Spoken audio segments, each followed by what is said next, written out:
आज हम देखेंगे मृत्यु और अनंत जीवन के बारे में। मृत्यु हमारे जीवन में पाप के कारण है।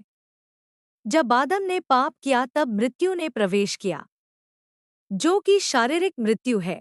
पर जब यीशु ने हमारे पापों को लेकर सूली पर अपने लहू को बहाया, तब उसने उस मृत्यु पर विजय प्राप्त की, क्योंकि वह तीसरे दिन मृतकों में से जी उठा और वह जी उठने वाला प्रथम फल ठहरा।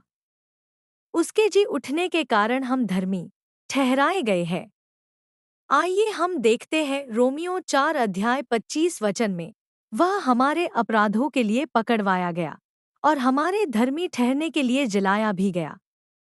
और रोमियो 5 अध्याय 8 और 9 वचन में, परंतु परमेश्वर हम पर अपने प्रेम की भलाई इस रीति से प्रकट करता है, जब हम पापी ही थे तभी मसीह हमारे लिए मरा। तो जबकि हम अब उसके लहू के कारण धर्मी ठहरे, तो उसके द्वारा परमेश्वर के क्रोध से क्यों न बचेंगे। इसलिए हमें यह जो जीवन मिला है उसमें हम अपने पापों के साथ न जिए, परंतु यीशु मसीह में अपना जीवन जिए। आइए हम देखते हैं 2 कुरिन्थियों 5 अध्याय 14 और 15 वचन में। मसीह का प्रेम हमें विवश कर देता है, इसलिए कि हम यह समझते हैं कि जब एक सब के लिए मरा तो सब मर गए।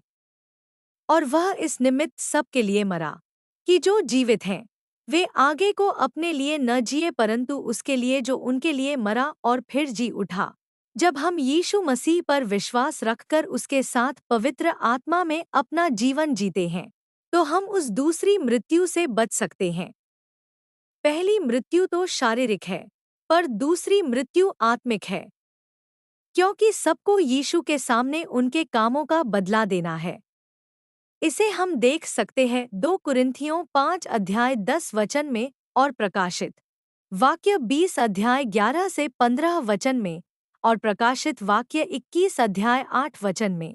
अनंत जीवन क्या है? हमने देखा दूसरी मृत्यु क्या है। अब हम देखते हैं कि हम इससे कैसे बच सकते हैं और अनंत जीवन को कैसे पा सकते हैं। हम देखते हैं यूहन्ना 3 अध्याय 1 से 14 वचन में। उसमें निकोदेमुस नाम का एक आदमी यीशु से पूछ रहा है कि हम अनंत जीवन में कैसे प्रवेश कर सकते हैं।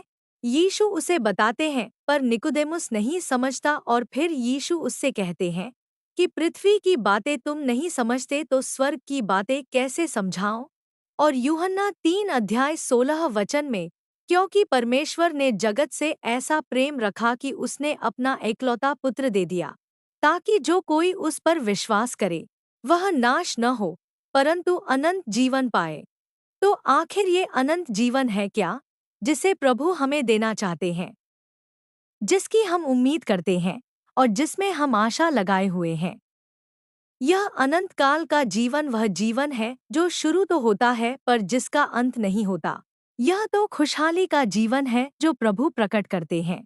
और यदि हम देखें यूहन्ना 17 अध्याय 1 से 3 वचन, यह वचन स्पष्ट करता है कि यह जीवन उनका है जो यीशु मसीह और एकमात्र सच्चे परमेश्वर को जानते हैं और उस पर विश्वास करते हैं। यह खुशहाली का जीवन है और प्रभु की उपस्थिति में रहकर उसकी महिमा करने का जीवन है। हम देख सकते हैं प्रकाशित वाक्य 21 अध्याय 3, 4 और 7 वचन में। हम यह जीवन तभी पा सकते हैं जब हम यीशु मसीह पर विश्वास करें और उसको जानकर उसकी आज्ञाओं पर चलें। प्रभु को जानना क्या है? जब हम प्रभु के साथ समय बिताते हैं और उसकी उपस्थिति में संगति में बैठते हैं तो हम प्रभु को जान पाते हैं, उसकी इच्छा को जान पाते हैं। कई लोग जो परमेश्वर के साथ चलते हुए भी भटक जाते हैं। यीशु मसीह का एक चेला यहूदा जो उसके साथ तो चलता था, परंतु उसका मन संसार की चीजों पर जैसे पैसा लगा रहा। वैसे ही हम भी कई बार प्रभु के साथ तो चलते हैं, पर हमारा मन संसार की चीजों में रहता है। प्रभु चाहता है हमारा मन संसार की चीजों पर नहीं परंतु स्वर्गीय चीजों पर होना चाहिए, जो कि अनंत जीवन है। आप इसे पढ़ सकते हैं 1 यूहन्ना उसके 11 से 13 वचन में। मैं प्रार्थना करती हूँ कि आप सब अनंत जीवन पाएं। जय मसीह की।